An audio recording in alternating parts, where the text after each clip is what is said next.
Fanny Mpoutou, Fanny Katalea, Balobi, Monio, Makino, pendant que les autres plairent l'artiste Pouloulou, yo Makino Nakati ensemble avec l'ex-première dame.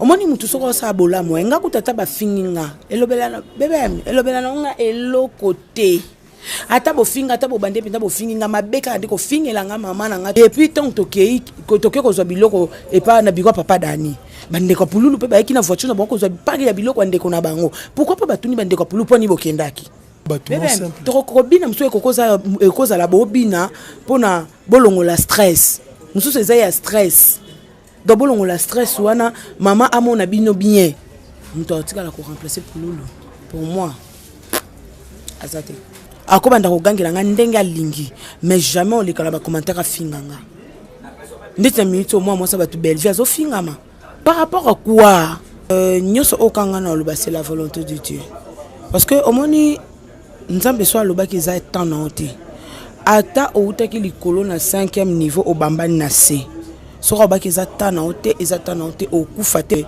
bazo msuba oloba vide lwa lobaki na nini na ye ndenga zana mutatela ke poison akomela te akokufa oh Total Rami Congo America TV, tous s'abonner. En tout cas, tous s'abonner à Congo America TV. Je le répète encore, Congo America TV, tous s'abonner parce que Pierrot Nomba ça va diminuer bango, so on diminuer Congo America, on a diminué souka. On diminuer veut dire bravo, bébé on a diminué. On diminuer mais on a diminué. Salut à tous les internautes et vous qui suivez Congo America TV, la chaîne de lui-même Patrick Mbouya. Je dirais bienvenue dans ce nouveau numéro de l'émission Tire Actualité que nous vous diffusons tout le temps. Et c'est bien moi-même Bibian Bravo, le premier artiste à la presse congolaise. Nous avons toujours quand la présentation, même au Bosenga, Tebiso répondra car on a besoin de sans pourtant que Bosenga. Là, je signale mon équipe, c'est constitué de Pia Mbemba, qui est lui-même le preneur de vie et puis mon réalisateur pour le moment. Donc voilà quoi. Les cas, tu auras toujours dans le cadre d'actualité, tu es sous les lots, parce que vous avez tous déjà été informés. Nous avons une actualité où ils ont déjà que nous avons perdu une grande star, un grand artiste, je dirais, Chico Pouloulou. Au Boébi, nous avons déjà inutile qu'on a martelé, on a sous qu'on informé parce que Boébi déjà landi déjà moi trop m'a demandé l'équipe. Je dirais mon émission d'aujourd'hui, je reçois pour vous une actrice, pardon, parce que c'est une dame, une actrice, un artiste, je dirais, une comédienne et que vous aimez aussi tant. Il y a la casquette belée. Des fois, la casquette artiste, des fois, la casquette il y a chroniqueuse. Donc voilà quoi. Aujourd'hui, avec elle, nous aurons à parler non seulement de l'actualité qui nous frappe maintenant de la mort de Chico Pouloulou, mais aussi moi, concernant actualité kaka ya maramususu oyope ezoleka na communauté na biso ya RDC. Il s'agit bien de Fanny Katalea. Donc oyopi ambe matin va fongola ngachan nazo saluer déjà Sali Fanny. Salut BBM. Bonio. Pas mal. Baby singo za un succès fort dans le monde de YouTube. Na ebite so ba kosito eza mama amba solo. Na ebite bon kande mtuboyeba. Bon. On a le meilleur de moi. Donc, tant qu'on va le bibon dans ce qui est gloire à Dieu. Tant qu'on a un succès basé sur le plan théâtre ou sur le plan chronique. Chronique de Salof. Vraiment, mais tant que la personne moi j'ai seulement mes questions où il faut répondre en haut. La casquette est belle ou peut-être que ceux qui n'ont pas se présenter encore de plus ou se présenter on peut découvrir mais il y a eu kaka. Fanny Katalea, elle est contente de se voir chroniqueuse ou tu es contente quand tu te vois comédienne? Tous les deux, je suis contente. Oui. Mais nini partie ni nous allons na ba rêve ming. On a ba rêve ming sur le plan chronique to comédie. Nous sommes balé. Nous sommes balés en parallèle. Nous sommes balé ndenge moko parce que na kabola attend. Ceux qui attendent bagag, ils attendent bagag. Ceux qui attendent émission, ils attendent émission. Donc nakabolaka. Voilà, vraiment, c'est ça notre émission d'aujourd'hui. J'ai signalé une fois encore de plus. Donc, il y a invité mon voisin à moi, casquette et belé. Fanny Katalea, ceux qui n'ont pas cette opportunité, on se présenter encore de plus. En dehors, il y a comédie, na chronique, au salaka. Ni nous qui sont téléspectateurs, ni nous qui sont internautes, pour découvrir encore de plus. C'est mon cas balandanga. Ba pesanga toujours confiance au ba pesanga. Lokola ba maman nanga maman Jackie Kilaba mosa mundaleki mosaka nelengi maman Brigitte Congo motema ya papa Willy Congo maman Anto Strait motema ya Mario Strait na kati ya Suisse moi ça mondele donc ba confiance nyoso bon ba pesanga donc ba continuer nango ndeti ba patience ibembo pa changa la star ba tati koba koba ya batati bango donc bango nyoso tati koba koba ya batati moninga ya Didier donc bango nyoswana balandanga kandi ba misana ko landanga na confiance au bango ba pesanga et puis nazon c'est là bango toujours ya bien c'est ça. Fanny Katalea en dehors il y a chroniqueuse oyozali et puis comédienne oyozali j'espère que activité muso sala zati zaka wana ndé mutu oyo embrassa bina vie. Bon, Fanny Katalea aza agent ya service à l'état, service ya environnement communal. On a travaillé dans la commune Kinkole. Fanny Katalea, donc Nazala na 3 boulots, Moussala na Salaka. Fanny Katalea, agent à l'État, na service ya environnement communal. Fanny Katalea, artiste et comédienne. Fanny Katalea, chroniqueuse na kata Eco RDC. Je salue directement mon boss Jean Thibaut Bababi Jean Thibaut Babande Makambo. Obangyo bate agent l'état na ka ba diaspora ba linga kuma mwa te ba artiste ma mwa l'état mais obangino lobela te na émission. Oh na banga lobela poani. Na banga lobela te zam sana na salaka. Ah ouais. Tant ou temps peu opportunité peut s'améliorer au travail, il faut travailler. Donc na bangela ngote na respectera ba diaspora, na respectera tout le monde. Muto lo bazan un problème na Fanny Katalea ou Fanny Katalea azan un problème na donc c'est que y a un problème na nganga donc avant de retourner dans l'actualité où ils ont frappé biso de la mort de l'artiste Otocho père de Monene Chico Pouloulou, j'aimerais que tu touches sur mon point kaka sur Fanny Katalea parce que je signale que bana poto ba senganga yo moi trop mais c'est seulement aujourd'hui que j'ai eu l'opportunité de te recevoir dans mon émission donc nous avons vraiment na moi chance wana ya retourner na moi question mususu enfin que bango pe za satisfait place bazwami. Fanny Katalea mariée, célibataire ou comment de sa vie privée? De ma vie privée, Fanny Katalea n'est pas mariée. Fanny Katalea a zappé na banate, donc non na botité, na zappé mariée, mais na mutu. Donc il faut dire ça clair, na zana mutu. Donc je suis pas mariée, mais na zana mutu. Oh na zala anaï. Vraiment Fanny Katalea aza mutu na bona nga diembela na pona so na diembela et même biso mo mulai makasi te bika gaza mutu tant abia za mutu comprenez que vanini elle est occupée donc voilà quoi. Fanny Katalea na vie artistique oyo zali comment et salama ke pono oye banana artiste au chotika biso Chico Pouloulou. Ouais, Chico Pouloulou liboso na banda vraiment kotali na ba film nazwaka vraiment occasion ya kosola na Chico Pouloulou te parce que na bandaka otale na ba film et jour mususu na kutana kana ye azaki typement bien to sola ni lokwa to yebana kala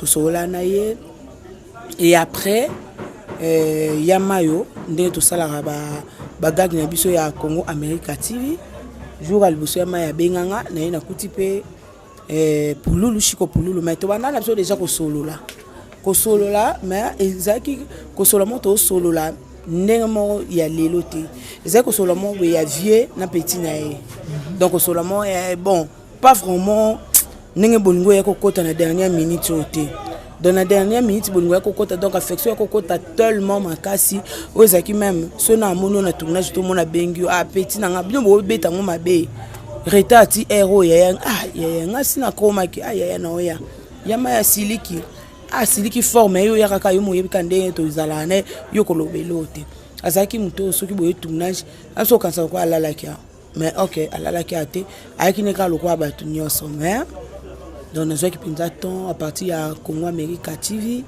de to commencer à ne bagag donc to comme ça na lisusu koleka donc c'est par là qu'il y a qui pose occasion parce que na tika la ko occasion ya ko jouer ne tableau mon côté donc nous avons occasion à partir à Amérique Congo America TV de ko occasion na grâce à Yamayo de ko occasion ko jouer ne ndina ko yebe sou makasi to koma penda ya na lek na ya to kompenda ko benga na air nyoso c'est à partir à Congo America TV nini ofani katale azo discerner to azo estimer na komona ke ba comédien bazo kufa une fois après l'autre donc ça dit le mois a kufi 2 mois après muso a kufi 1 mois ou 2 mois après muso a kufi ni oyo morozomi lobela tant qu'artiste et comédienne oyo zali ni no mi lobela par komona ba kufa ya ba ndeko na yo ezolanda na bon il on a le bakaka ça fait très mal et ça la peine pas à perdre artiste moko obni bozani parce que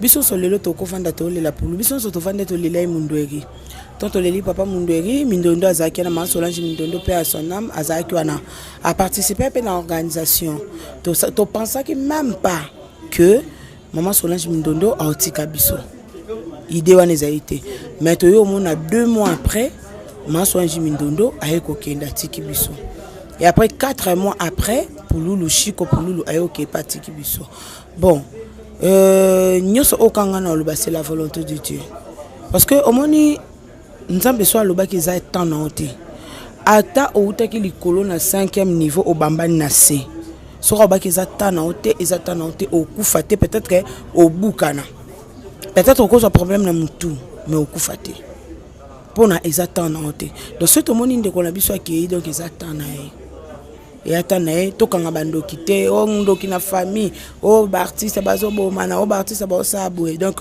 ngapenda na panda ngana lobaka ki c'est la volonté de Dieu donc ça fait très mal au monde ki mon pe liwango e bangise o tapenda boy to leli muninga lobi ezanani tout comme te banité ba mama babota biso ba yebaka jour babota biso jour mbotama mama nyoso yebaka na bote mwana ngande tingabo na botama le 31 décembre parce que l'anniversaire est le 31 décembre. Nabotama le 31 décembre. Donc maman nanga tumba Sarah Kabani shebi que moi nanga abotama le 31 décembre. Moni Jobertine Kayowa Emerald Chiboaboa Emerald Tumba Chiboaboa Bijou Milolo Fisto Badibanga Emmanuel Moulombo. Donc, bon, on se dit que y a le 31 décembre. Donc, le 31 décembre, c'est un jour en Botama. Quelque chose en a voyagé, je suis comme au moins 4 jours en Babando Bengo, mais attends, maman a boti nga Fanny, Tumba, Sarah, Kabanish, habité que moi, n'a pas fait jour. Eh bien, donc, Mouto Kakaye, Bakajou, Mouto Koufé Zakabe Elohim. Bon, on dit que Mouto Koufé jour. Mais quand on n'a pas babou, Mouto Moté, Baka place au Muninga, jour Mouto Koufé. Donc, et ça lango volonté nzambe donc topé ça kaka merci naye parce que yende mutaza mon pesianios quand tu parles de la volonté de Dieu na habité volonté nzambe ngo izola la ka pas artiste comédien pas beaucoup fois trop ou comment non ezaka ka elo mon coïncidence ezaka juste coïncidence ezaka que to kanga tout ende tibwe ba msuba oloba vidéo lobaki na nini na ye ndenga zana mutachela ke poison aromela te akokufa oh batu msusu le quoi Pululu akufise ke za Pululu non Pululu za vidéo to mone comment vidéo za ki wana banda Pululu akufa tina ndenge na morgue tina de to changer morgue comment passe wana le kaki donc ba ko interpréter ba mabe mingi bongo eza bien te ça bien parce que pour nous le lot qui n'a pas seulement toute équipe moi qui demande au travail l'équipe on est bon attends ta voyager bobe ngalaka mais au pendant l'équipe on tout qu'elle na trou moko il y a qui sait moko jouer pour nous place en azate parce que pour nous dione ba non simba na mai donc maintenant mayo atkali moko azasus na mutu ba sa ne diote au moins ba sa ne dio ya normal il est qui sait na normalement quoi mais ceux qui des qui dio ya ba qui sait mi balé est comme pratiquement impossible donc ce que je veux dire c'est ça. Rôle on a au Pululu on a joué à Kizengi. comme on a un peu martelé personnage wana ya Kizengi na scène na bité yo artiste comédien Oyozali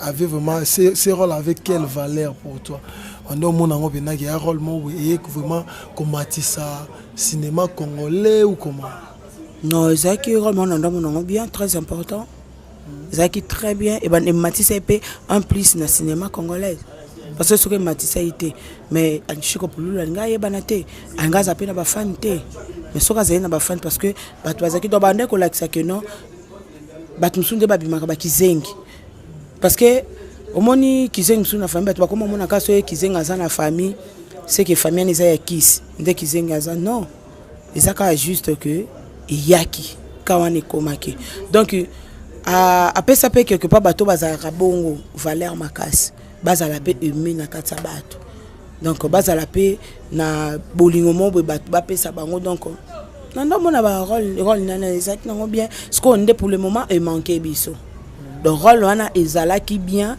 mais ezali sous bien parce que et comme a manqué biso parce que il y a des gens va imiter voilà mutaki ko imiter mais aza pour lutter tozana kyodo azali mais kyodo aza pour lutter kyodo joua Kizengi oui kyodo joua Kizengi mais azana ba tik nae oya joua Kizengi pour lupe azana ba tik nae oya joua Kizengi le lobby na Eco RDC ko bimsa fani katale ya mobwe mais katale ya wana azala oba bimsa na aza pas comme vraiment le vrai fani katale ya azala te parce que Katalé azana ba chochocho nae azana ba accent nae azana makamina salaka azana ba chochocho nae mo ba azala nango c'est différent beaucoup de films ba za chochocho mais en tout cas los afani Katalé ati omoni toko za bébé bravo za awa donc ba ko zoyo journaliste mais timia douceur oyo za ndoko za ka dou et ça peut même sous o msuba oza dou le quoi yote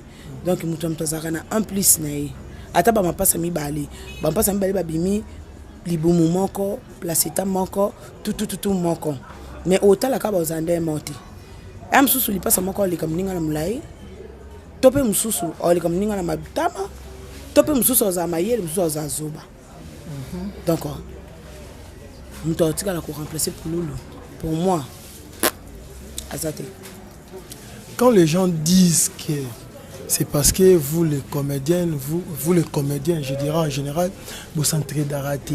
C'est-à-dire pour Loulou a fait un bon temps à l'aise sur la scène pénatée.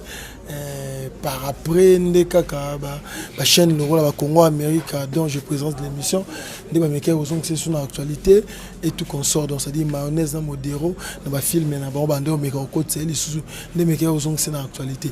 Mais toutes les chaînes là, ça rappelle le film tout le temps, gag, tout qu'on sort, un peu jeté.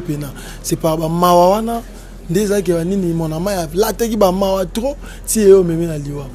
Quand les gens disent cela, entre vous les comédiens, vous s'entraidez d'arrêter de voir que Moninga Abino a crevé, mais Bino Bozana Bosaba œuvre sans pourtant l'appeler.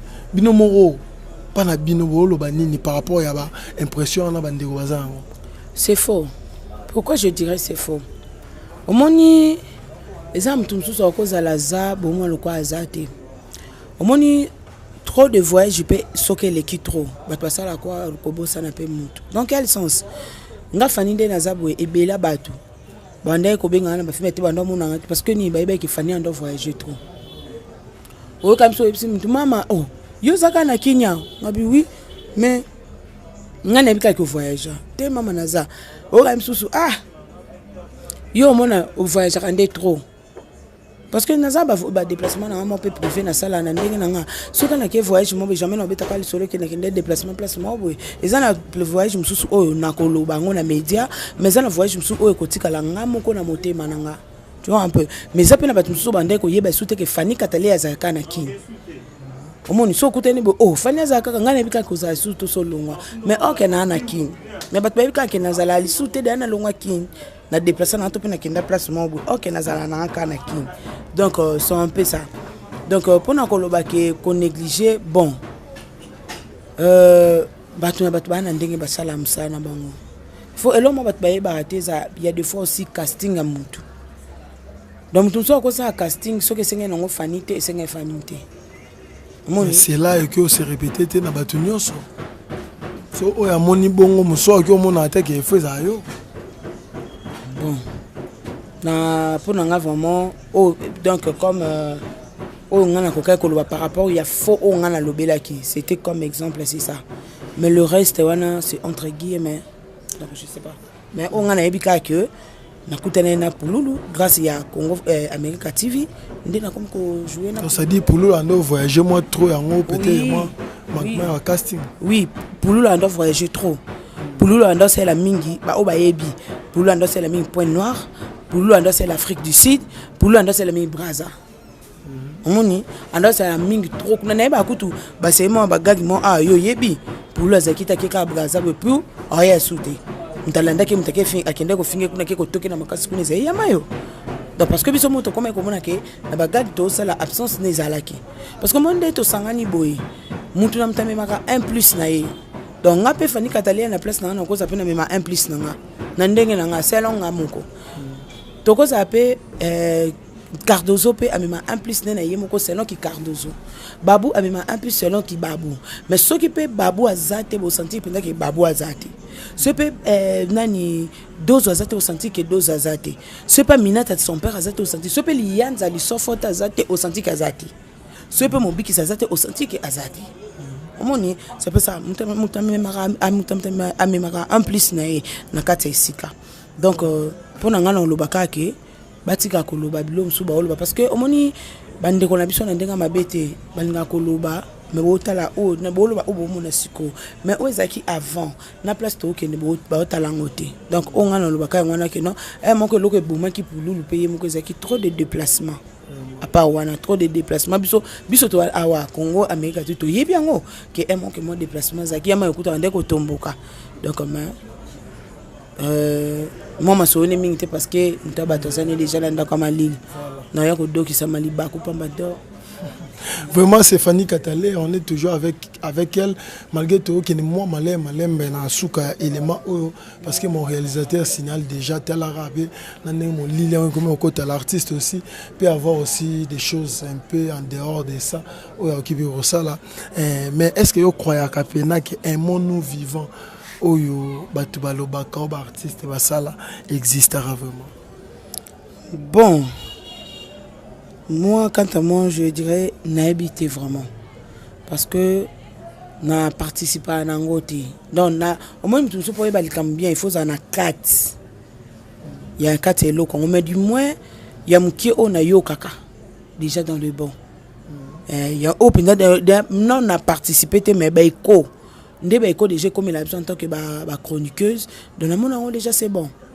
dans le monde c'est déjà dans le bon entre vous les artistes en dehors où il y a organe au babimisa kombo wana on a ke bolinga na vraiment ah bolingo ezana batu bazana bolingo na batu na bango fona za la claire chocho ya mboka na ngate ya na banga elo te na respecta ande batu bazana bolingo sena na batu na bango omoninga sona sola bien na BBM bravo nous appelle affection ya BBM sona nde na sola na ya mayo nous appelle affection ya mayo nde to zarande to sangana Congo America TV to appelle affection na biso moni to appelle affection na biso to zala nango ndeti na zape tout ton mama ibakata ba couleur pe azape donc na sakamene pe donc na muto to zala kanete na muto to zala ka affect nini babani affection na yo lo infection pa mbanzambe affection ezandenge moti et que c'est na vraiment par rapport à muto beaucoup tanati o zala ne tout le temps au moins que du jour au jour ils ont mata na peut-être na kosi Montréal. Voilà. On a une réelle endémie qui est vraiment bon. Mais ce peut beaucoup t'en rater. Nga izana batumso oka donc nazaka bien tellement na batunyo so bien. Oka fani yo za kaka yana zali. Poni msusu et moi kokomana. Ezati. Mais ce kokomana za tout le temps. Au mona ke yaya pa ko sazanya makambe belé. Yaya bateke leka za mais so comme yaya leki na boni.